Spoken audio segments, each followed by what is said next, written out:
तो स्टार्ट करते हैं इस लेक्चर में नेचुरल मेथड। तो हम लोग के नेचुरल मेथड में कौन कौन से इसमें मेथड्स आते हैं। तो सबसे फर्स्ट जो इसमें हम लोग का मेथड्स आता है जिसे बोलते हैं क्या, पीरियोडिक एब्स्टिनेंस, इसी को बोला जाता है रिदम मेथड। सेकंड जो हम लोग का इसमें मेथड आता है जिसे क्या बोलते हैं भाई, जिसे बोला जाता है क्वाइटस इंटरप्टस, इसी को विथड्रॉल मेथड। एंड थर्ड जो इसमें हम लोग का मेथड होता है जिसे बोलते हैं क्या, लैक्टेशनल एमेनोरिया। तो वन बाय वन सारे मेथड को डिस्कस करेंगे। सबसे पहले बात करते हैं आखिर में कौन से बेसिक प्रिंसिपल में हम लोग का नेचुरल मेथड जो कि काम करता है भाई, तो किसको प्रिवेंट करता है। आप समझो कि स्पर्म एंड ओवम के मीटिंग को क्या करता है, बेसिकली ये प्रिवेंट करता है। समझे, स्पर्म एंड ओवम के मीटिंग को क्या करता है भैया, ये बेसिकली प्रिवेंट करता है। मतलब chance of ovum and sperm के, आप समझो कि chance of ovum and sperm के मीटिंग को अवॉइड करता है। ठीक है, तो आखिर में कैसे करता है, कौन कौन से कैसे करता है, आखिर में कैसे होता है, इसको देखेंगे। ठीक है, तो वन बाय वन देखेंगे। सबसे पहले स्टार्ट करते हैं किससे हम लोग, सबसे पहले स्टार्ट करते हैं भाई पीरियोडिक एब्स्टिनेंस से। समझे ना, सबसे पहले स्टार्ट कर लेते हैं पीरियोडिक एब्स्टिनेंस। इसी को क्या बोलते हैं, रिदम मेथड इसे बोला जाता है। इसी को क्या बोलते हैं भाई, इसी को रिदम मेथड हम लोग बोलते हैं। तो ये आपको चीज आपको समझ आया क्या, आई होप ये आपको समझ आया होगा। ठीक, अब आप देखना कि सबसे पहले हम लोग का मेथड है जिससे बोलते हैं क्या, जिससे हम लोग बोलते हैं भाई, जिससे बोला जाता है क्या भाई, रिदम। आप समझो कि पीरियोडिक एब्स्टिनेंस सबसे पहला मेथड है पीरियोडिक एब्स्टिनेंस। पीरियोडिक एब्स्टिनेंस, तो पीरियोडिक एब्स्टिनेंस को क्या बोलते हैं भाई, इसी को ही बोला जाता है पीरियोडिक एब्स्टिनेंस को ही आप समझो कि एब्स्टिनेंस को ही बोला जाता है क्या, रिदम मेथड इसे बोलते हैं। ठीक है, आखिर इसमें क्या करता है, बेसिकली इसमें क्या किया जाता है, आप समझो कि इसमें अवॉइड किया जाता है सेक्सुअल इंटरकोर्स को। इसमें सेक्सुअल इंटरकोर्स अवॉइड करता है between 10 to 17 days of menstrual cycle, menstruation के। आप समझो कि 10 to 17 डेज के बीच में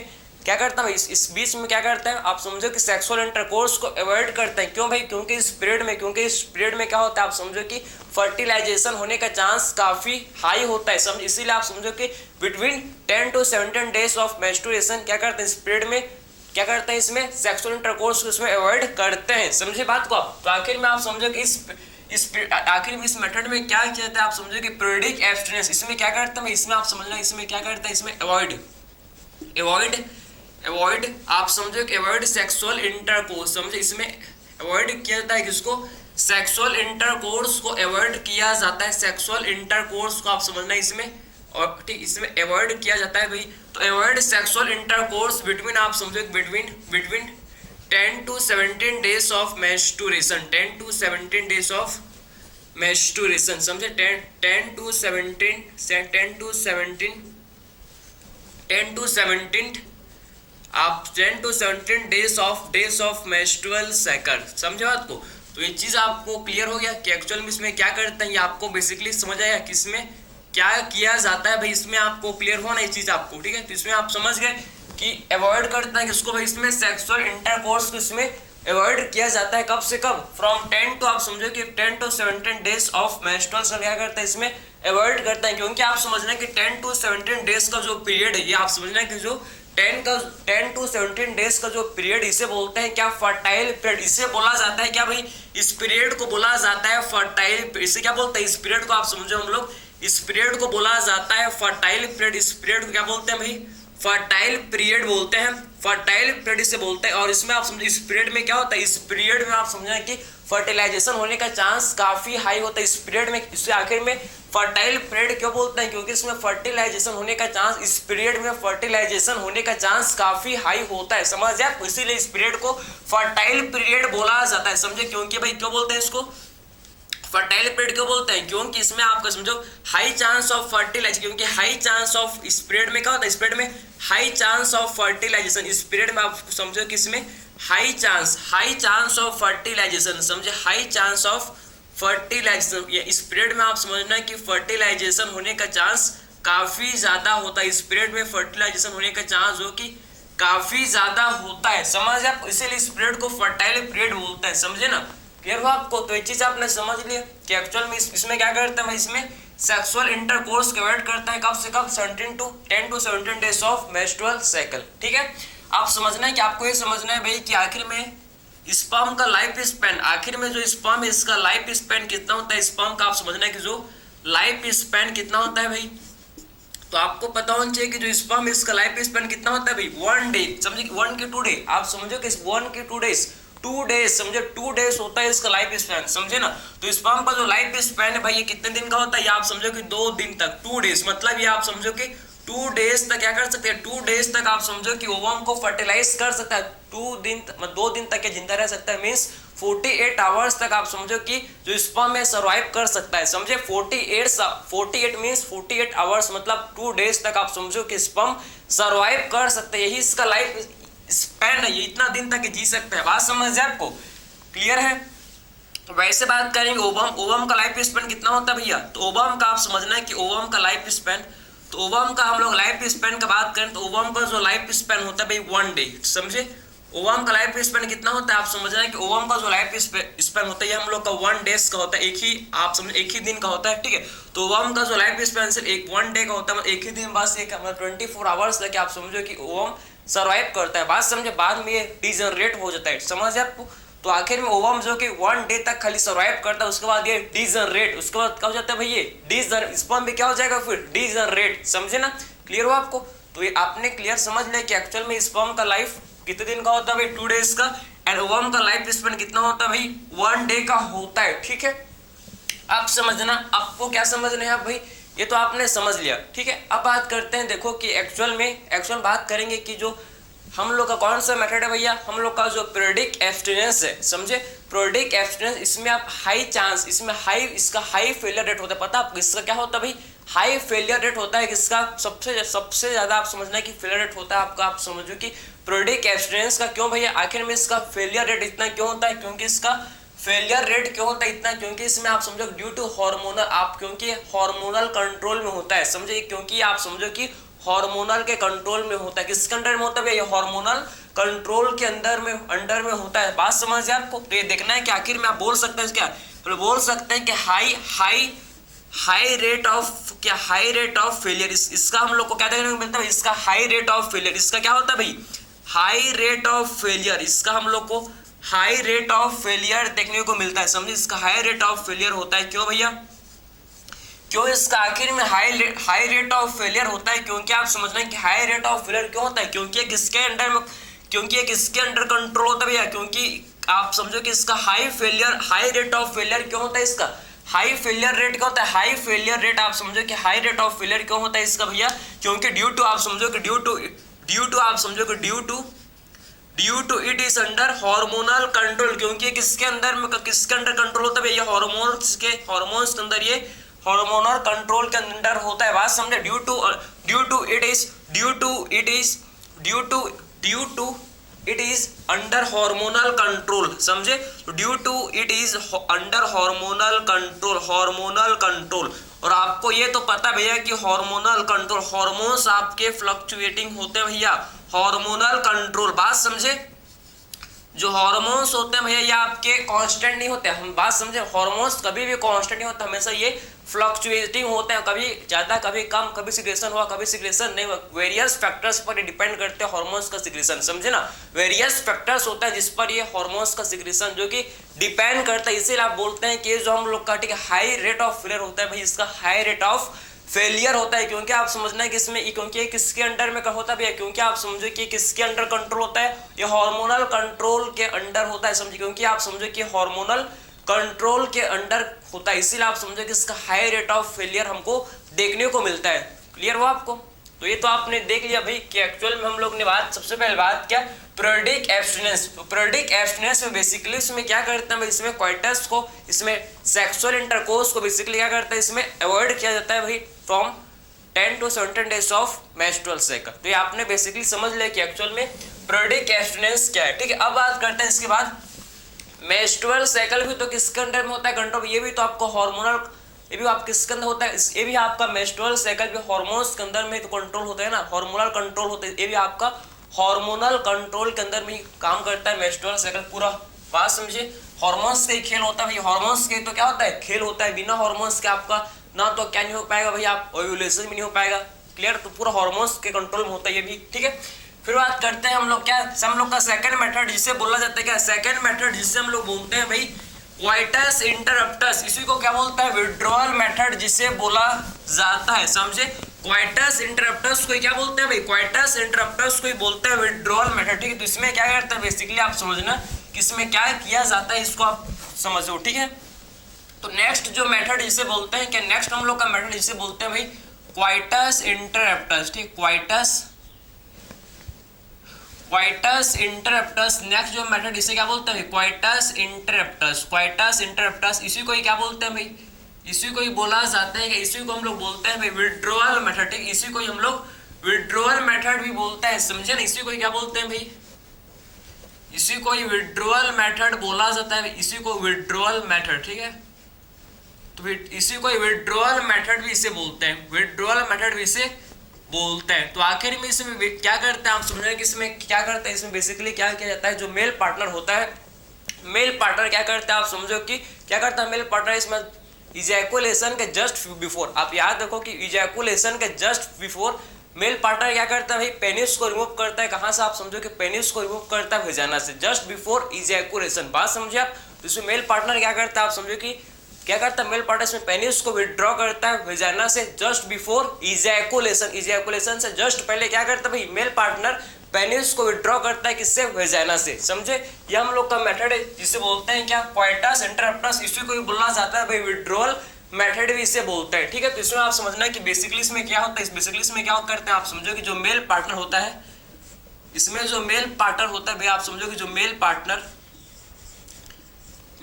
इसमें क्या करता है, इसमें मेल पार्टनर आप समझना कि मेल पार्टनर विड्रॉ हिज, आप समझना कि male partner withdraw his penis, आप male partner withdraw his penis from किससे भैया, वेजाइना से, समझे। तो मेल पार्टनर क्या करता है, विड्रॉ करता है भाई, मेल पार्टनर ही कर सकता है, मेल पार्टनर के पास होता है पेनिस, ठीक है। तो mail partner withdraw his penis, ठीक है, आप समझो, ठीक है, फ्रॉम वेजाइना जस्ट बिफोर, ठीक है, जस्ट बिफोर इजैकुलेशन, ठीक है, जस्ट बिफोर इजैकुलेशन, ठीक है। तो आपको एक क्लियर हुआ, जस्ट बिफोर इजैकुलेशन, ठीक है, इजैकुलेशन के जस्ट बिफोर ही क्या करता है भैया, आप समझो कि मेल पार्टनर इसमें पेनिस को विड्रॉ करता है भैया वेजाइना से, ठीक है। Just before ejaculation, just before ejaculation, ठीक है। तो जस्ट बिफोर इजैकुलेशन, तो ये चीज आपको समझा, किसको प्रिवेंट करने के लिए भैया, इंसेमिनेशन को प्रिवेंट करने के लिए। इससे क्या होता है, इससे हम लोग का इंसेमिनेशन प्रिवेंट होता है, समझे। तो आखिर में इसमें आपको समझ जाए कि क्वाइटस इंटरप्टस को, इसी को क्या बोलता है, विड्रॉअल मेथड। इसमें आप समझना कि जो मेल पार्टनर है क्या करता है भाई, इसमें बेसिकली जो मेल पार्टनर है क्या करता है आप समझो कि अपने पेनिस क्या करता है, अपने पेनिस को विड्रॉ करता है वेजाइना से जस्ट बिफोर इजैकुलेशन, समझे। तो mail partner withdraw his penis from vagina just, भैया आप समझो कि क्या करता, समझे आपको। तो मेल पार्टनर इसमें पेनिस को विड्रॉ करता है किससे भैया, वेजाइना से, किससे पहले भैया, जस्ट बिफोर इजैकुलेशन के जस्ट पहले क्या करता है भैया, विड्रॉ करता है, जिससे आपका क्या ना हो भाई, जिससे हम लोग का इंसेमिनेशन प्रिवेंट हो जाए, जिससे इंसेमिनेशन ना हो, समझे। जिससे आप समझो कि बेसिकली इसमें किसको प्रिवेंट कर रहे हैं भाई, इसमें बेसिकली इंसेमिनेशन को प्रिवेंट कर रहा है, समझे, इंसेमिनेशन को प्रिवेंट किया जा रहा है, ठीक है। तो हम इसका भी high chance of high rate of failure आपको देखने को मिलता है, इसका भी हाई रेट ऑफ फेलियर होता है, इसका भी हाई रेट ऑफ फेलियर होता है, किसका भाई, हम लोग का किसका, क्वाइटस इंटरप्टस का, इसका भी हाई रेट ऑफ फेलियर होता है, ठीक है। बात समझे, क्लियर। तो हम लोग का सेकंड मेथड आपको समझ आया, ठीक है। अब बात करते हैं हम लोग थर्ड मेथड जिसे बोलते हैं लैक्टेशनल एमेनोरिया। तो ये आपको क्लियर हो गया। अब बात करते हैं भाई लैक्टेशनल एमेनोरिया, ठीक है, क्लियर। तो आप देखते हैं भाई लैक्टेशनल एमेनोरिया, ठीक है। तो आखिर बात करते हैं भाई लैक्टेशनल एमेनोरिया, ठीक है, लैक्टेशनल एमेनोरिया। तो आप समझना कि फिर बात करते हैं हम लोग भाई अब थर्ड हम लोग का मेथड जिसे बोलते हैं क्या, लैक्टेशनल एमेनोरिया, ठीक है, लैक्टेशनल एमेनोरिया, ठीक है, लैक्टेशनल एमेनोरिया, लैक्टेशनल एमेनोरिया, समझे बात को। तो आप समझना है कि लैक्टेशनल एमेनोरिया, तो इसे हम लोग क्या बोलते हैं, इसे बोला आप समझो लैक्टेशनल एमेनोरिया। एमेनोरिया को मतलब क्या होता है, एमेनोरिया का मतलब होता है एब्सेंस ऑफ मेंस्ट्रुएशन, समझे, absence of menstruation means menstrual cycle, समझे।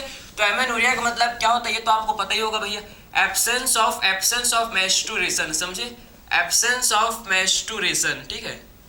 तो एब्सेंस ऑफ मेंस्ट्रुएशन इसे बोलते हैं क्या, एमेनोरिया, ठीक है। तो इसमें क्या होता है, एब्सेंस ऑफ मेंस्ट्रुएशन, ठीक है, एब्सेंस ऑफ मेंस्ट्रुएशन इसमें क्या होता है, मेंस्ट्रुएशन आप समझो कि मेंस्ट्रुएशन जो कि इसमें क्या होता है, एब्सेंट होता है, समझे। मेंस्ट्रुएशन इसमें क्या होता है भाई, एब्सेंट होता है, समझे।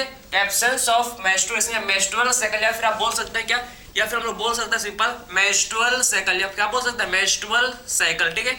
इसको बेसिकली क्या बोल सकते हैं, एब्सेंस ऑफ मेंस्ट्रुअल साइकिल, ठीक है, menstrual cycle, absence of menstrual cycle, ठीक है। तो एब्सेंस ऑफ मेंस्ट्रुअल साइकिल, ये हम लोग इसको आप सिंपली और लिख सकते हो, ये आपका बहुत ही सिंपल लैंग्वेज में हो गया। मेंस्ट्रुएशन वही चीज है, मेंस्ट्रुअल साइकिल बिल्कुल सेम है, बात समझे। लैक्टेशनल, आप समझो कि लैक्टेशनल में क्या होता है, लैक्टेशन आपको पता है लैक्टेशन पीरियड में क्या होता है, इसमें जो लैक्टेटिंग मदर होती है क्या करती है, अपने चाइल्ड को ब्रेस्ट फीडिंग करवाती है, बात समझिए आपको।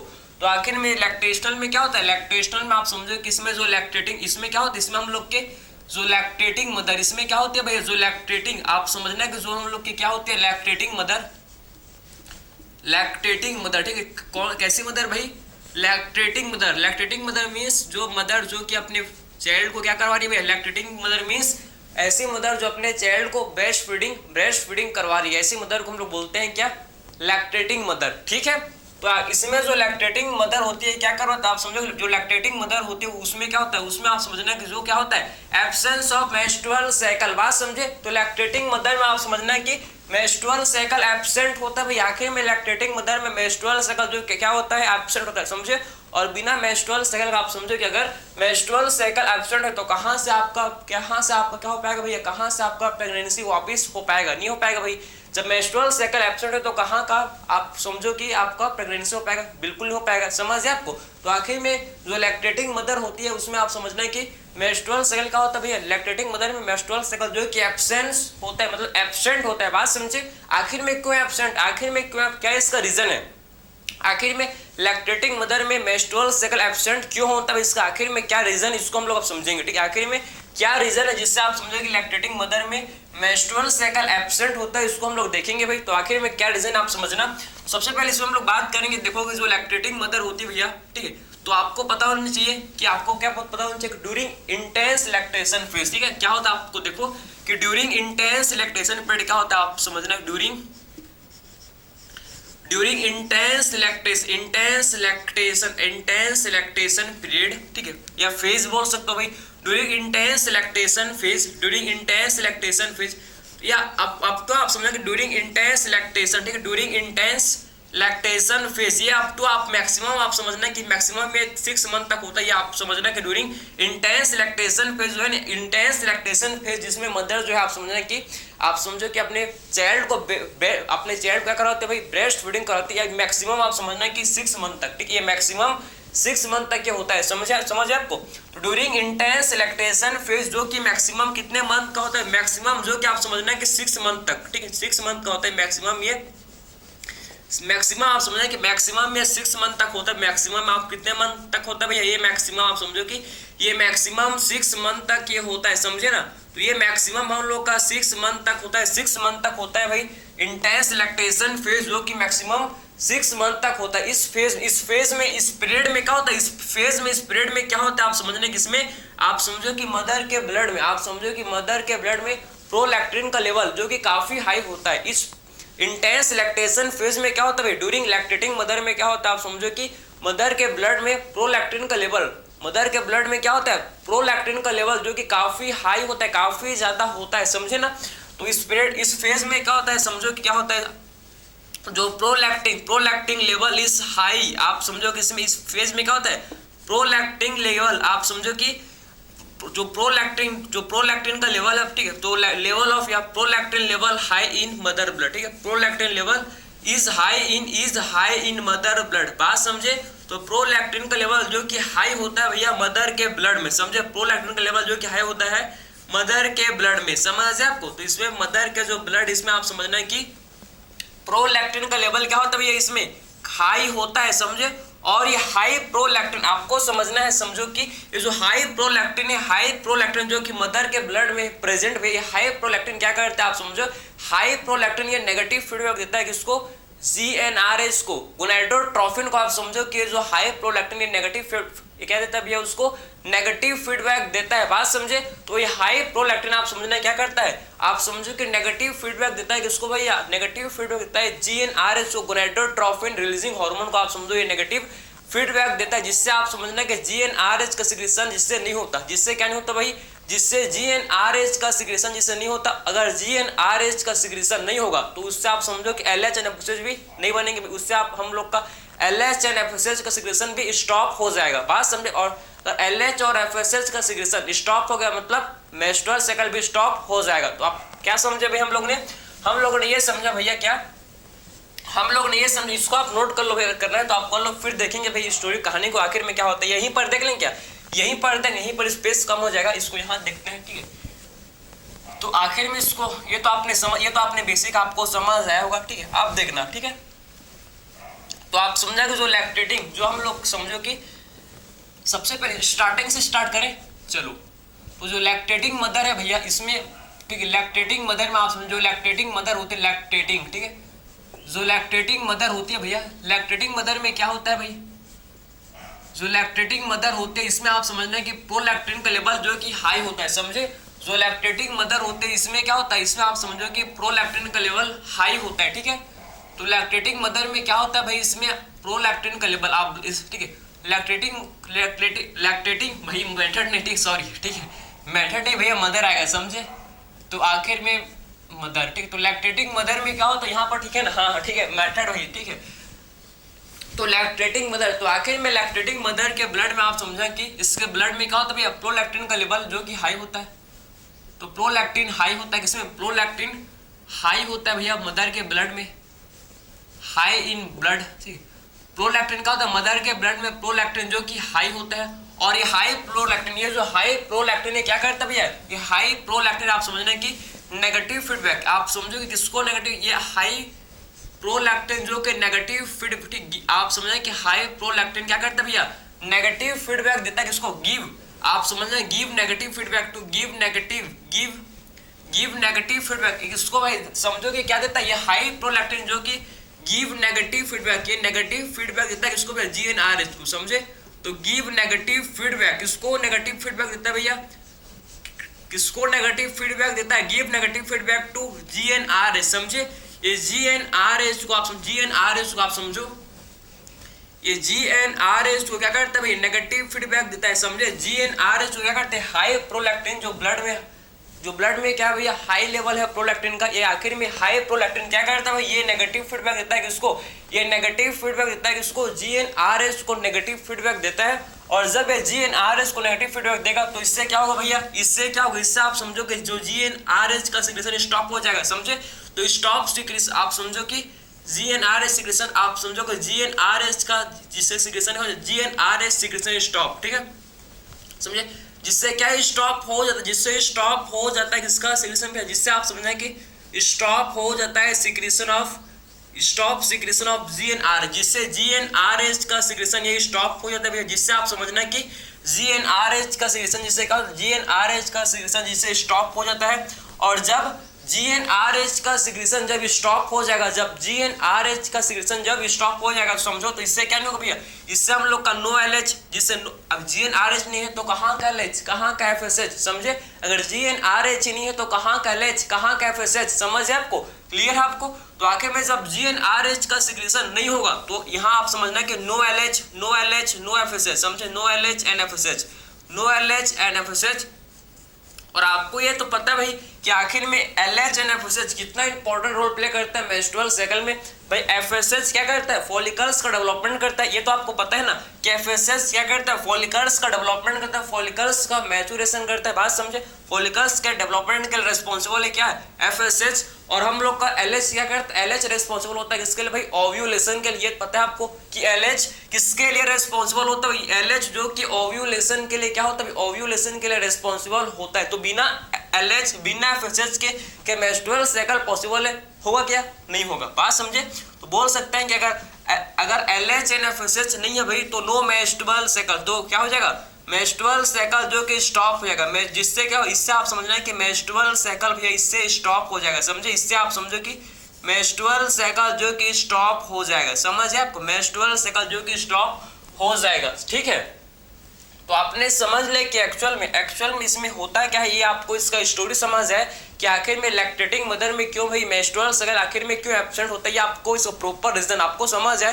क्योंकि लैक्टेटिंग मदर जो होती है भैया, इसमें आप समझो इसके ब्लड में आप समझने की प्रोलैक्टिन का लेवल क्या होता है भैया, लैक्टेटिंग मदर में प्रोलैक्टिन का लेवल जो कि काफी ज्यादा होता है। इसीलिए आप समझो कि जो हाई प्रोलैक्टिन क्या करता है भाई, ये नेगेटिव फीडबैक देता है किसको, ये नेगेटिव फीडबैक देता है भैया जीएनआरएच को, जिससे जीएनआरएच का सिक्रेशन स्टॉप हो जाता है। जिससे क्या होता है भाई, जीएनआरएच का सिक्रेशन जिससे स्टॉप हो जाता है। अगर जीएनआरएच का सिक्रेशन स्टॉप हो गया तो आखिर में हम लोग का एलएचएनएफएसएच का सिक्रेशन भी स्टॉप हो जाएगा। समझे, ये भी आपके नहीं बनेंगे, हम लोग के एलएचएनएफएसएच का सिक्रेशन भी रुक जाएगा। और जब एलएचएनएफएसएच का सिक्रेशन स्टॉप हो जाएगा भाई, तो आखिर में मेंस्ट्रुअल साइकिल भी हम लोग का स्टॉप हो जाएगा। बिना एफएसएच के मेंस्ट्रुअल साइकिल नहीं चल सकता, पॉसिबल नहीं है। बात समझे आप, क्योंकि भाई एलएच तो हम लोग का ओव्यूलेशन करेगा, बिना ओव्यूलेशन कहाँ का मेंस्ट्रुअल साइकिल, बिना आप फॉलिकल्स का डेवलपमेंट नहीं होगा। समझ है आपको, तो कितना इंपॉर्टेंट आपको ये समझ है। तो ये आपने समझ लिया कि एक्चुअल में लैक्टेशनल एमेनोरिया में बेसिकली इसमें क्या किया जाता है, ये आपको समझ जाएगा। ठीक है, तो आखिर में हम लोग ने बात किया भाई नेचुरल मेथड। ठीक है, नेचुरल मेथड में सबसे पहले बात किया पीरियडिक एब्स्टिनेंस, फिर हम लोग ने बात किया क्या पीरियडिक एब्स्टिनेंस कोई बोलता है रिदम मेथड, जिसमें क्या करता है, जिसमें आप समझो कि सेक्सुअल इंटरकोर्स को इसमें अवॉइड किया जाता है between 10 to 17 days of menstrual cycle. फिर बात की हम लोग ने क्वाइटस इंटरप्टस, इसमें क्या होता है, इसमें जो मेल पार्टनर क्या करता है भाई, पेनिस को विड्रॉ करता है वजाइना से जस्ट बिफोर इजैकुलेशन। फिर हम लोग ने बात किया था हम लोग का लैक्टेशनल एमेनोरिया, इसमें ड्यूरिंग मेंस्ट्रुअल आप समझो ड्यूरिंग क्या होता है, ड्यूरिंग आप समझो इंटेंस लैक्टेशन क्या होता है, इसमें मेंस्ट्रुअल साइकिल जो कि एब्सेंट होता है, इसमें क्या ड्यूरिंग इंटेंस लैक्टेशन इसमें क्या होता है भाई, मेंस्ट्रुअल साइकिल जो कि एब्सेंट होता है। ठीक है, तो आखिर में ये जो हम लोग का नेचुरल मेथड है, आप समझना कि जो कंप्लीट हम लोग का नेचुरल मेथड है, इसमें आपका फेलियर का रेट हाई रेट ऑफ, इसका क्या होता है नेचुरल मेथड का आप समझो कि हाई फेलियर रेट, इसका हाई फेलियर रेट है भाई, इसका हाई फेलियर रेट होता है। लेकिन आप समझना कि इसका जो साइड इफेक्ट है, सबसे कम साइड इफेक्ट आपको नेचुरल मेथड में देखने को मिलेगा, क्योंकि इसमें किसी भी टाइप के मेडिसिन का, किसी भी टाइप के इसमें कॉन्ट्रासेप्टिव डिवाइस इसमें यूज नहीं होता। बात समझे, नेचुरल मेथड में किसी भी टाइप का आप समझो कि मेडिसिन या फिर किसी भी टाइप को इसमें डिवाइस का यूज नहीं होता। इसीलिए बोलते हैं कि नेचुरल मेथड में अब कोई भी इसका कोई भी साइड इफेक्ट नहीं होता, लेकिन इसका फेलियर का रेट भी काफ़ी ज़्यादा है। बाकी मेथड्स आप समझो कि बाकी जितने मेथड्स हैं, आप बाकी जितने भी आपके कॉन्ट्रासेप्टिव मेथड्स, उनमें से आपका सबसे ज़्यादा फेलियर रेट किसका होता है भैया, नेचुरल मेथड का, क्योंकि इसमें कोई भी मेडिसिन, कोई भी इसमें डिवाइस का यूज नहीं होता, प्रॉपर ये नेचुरली कैसा काम करता है, ये नेचुरली काम करता है। ठीक है, बात समझे, वो नेचुरली वर्क करता है, इसीलिए इसका फेलियर रेट का क्या, इसीलिए इसका फेलियर रेट होने का इसका फेलियर होने के चांस काफ़ी हाई होता है। समझे, इसका फेलियर होने का चांस क्या होता है भाई, नेचुरल मेथड का आप समझो कि फेलियर होने का चांस काफ़ी हाई होता है। बात समझ है आपको, तो आई होप ये आपको कंप्लीट समझ आया हो, किसी भी टाइप इसमें आपको डाउट नहीं आया होगा। तो मिलते हैं भाई अगले लेक्चर में, थैंक यू।